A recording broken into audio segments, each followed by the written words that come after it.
Welcome back to my channel. তো আজকে ব্লগের থাম্বনেল তো দেখে বুঝেই গেছো যে আজকে কী পারপাসে ব্লগটা হতে চলেছে।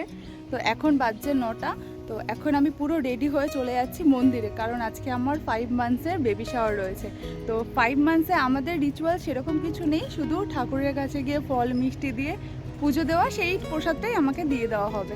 তো আর বেশি কথা বলবো না, তো এখন সোজা চলে যাচ্ছি জগন্নাথ মন্দিরে। আমাদের বাড়ির কাছেই জগন্নাথ মন্দির রয়েছে, তো সেখানেই চলে যাবো।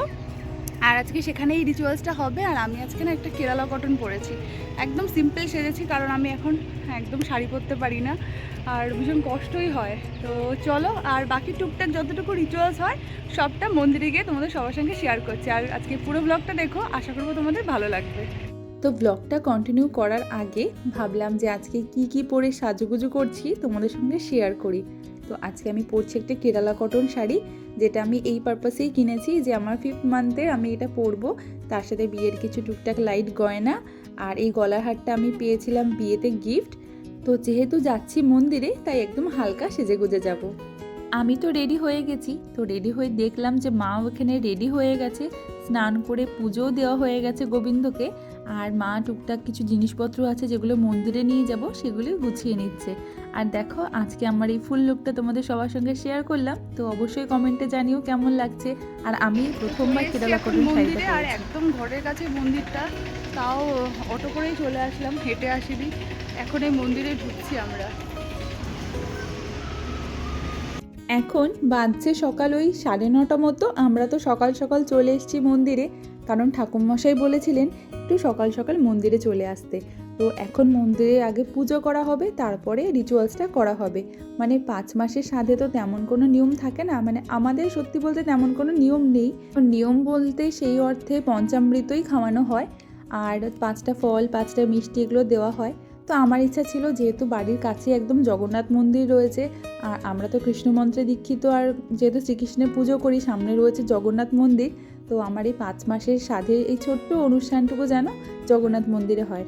তো সকাল সকাল তাই চলেও এসেছি মন্দিরে। আর ঠাকুরমশাই বলে দিয়েছিলেন যে একটু সকাল সকাল আসবেন, মন্দিরও ফাঁকা থাকবে, তো রিচুয়ালসটা ঠিকঠাকভাবে করা যাবে।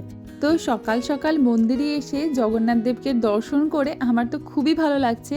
আসলে আমি যখন সকালবেলা মর্নিং ওয়াক করতে আসতাম বিফোর প্রেগনেন্সি, তখন প্রত্যেক দিন সকালবেলা না মর্নিং ওয়াক করে ফেরার সময় জগন্নাথ মন্দিরে একটু দাঁড়িয়ে ঠাকুর নমস্কার করে তারপরেই যেতাম। তো এখন তো সেই অর্থে মর্নিং ওয়াক বা কোনো কিছুই আমার করা হয় না, আর ঘর থেকে একদমই বেরোনো হয় না। তো আজকে সকাল সকাল মন্দিরে এসে আমার ভীষণ ভালো লাগছে। তো এখানে দেখো, ফল আর মিষ্টি জগন্নাথ দেবকে পুজো দেওয়া হবে বলে গুছিয়ে নিচ্ছে অভিজিৎ। তো আমাকে যে ফল মিষ্টিটা দেওয়া হবে সেটা আলাদা। তো আর এই ফল মিষ্টিটা আজকে আমরা ঠাকুরকে পুজো দেবো বলে নিয়ে এসেছি। তো এটা সবাইকে আর কি প্রসাদ হিসেবে দিয়ে দেওয়া হবে।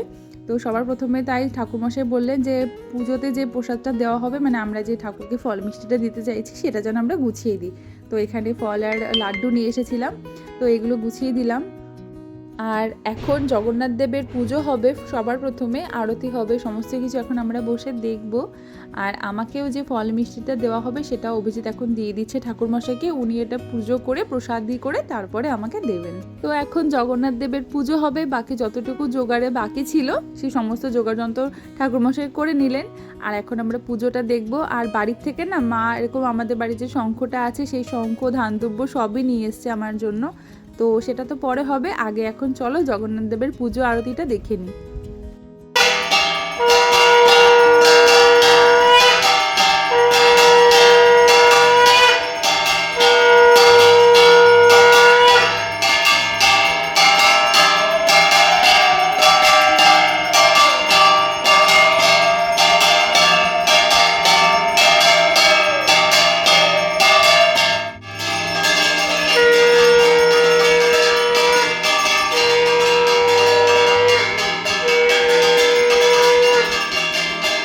বেশ অনেকক্ষণ পুজো আরতি সমস্ত কিছু আমরা বসে দেখলাম। তারপরে এখন ঠাকুরমশাই এসেছেন, উনি আমাকে আশীর্বাদ করছেন। 5 মাসে যেটুকু নিয়ম আছে উনি আশীর্বাদ করবেন, আর জগন্নাথ দেবের প্রসাদ উনি এখন আমার হাতে তুলে দিচ্ছেন।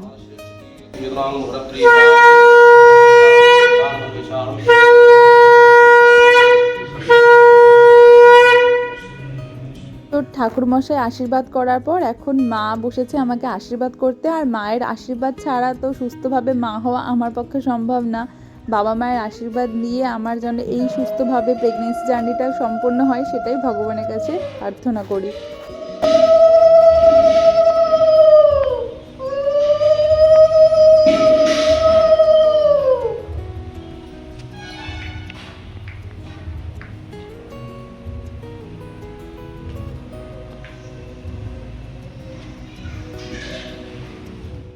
তো আমাকে এখন অভিজিৎ আশীর্বাদ করছে। তো অভিজিতের আশীর্বাদ করা হয়ে গেলে আমরা আর কিছুটা সময় মন্দিরে থাকবো, ঠাকুরমশাই প্রসাদ দেবেন, প্রসাদ গ্রহণ করে তারপরে চলে যাব সোজা বাড়ি। তো আজকে ছোট্টখাটো একটা ব্লগ বানালাম আমার এই 5 মাসের সাধের ছোট্ট যে নিয়ম কানুন থাকে সেগুলো নিয়ে। আশা করবো তোমাদের ভালো লাগলো। তো পুজো হয়ে গেল, এখন আমরা বেরিয়ে যাচ্ছি মন্দির থেকে।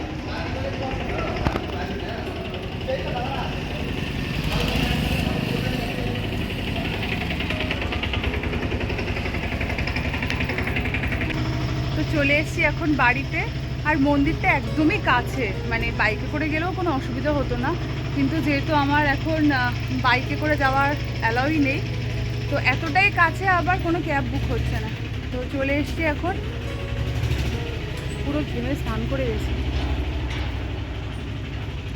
আর আজকে না খুব গরমও পড়েছে, বেশ গরম লাগছে।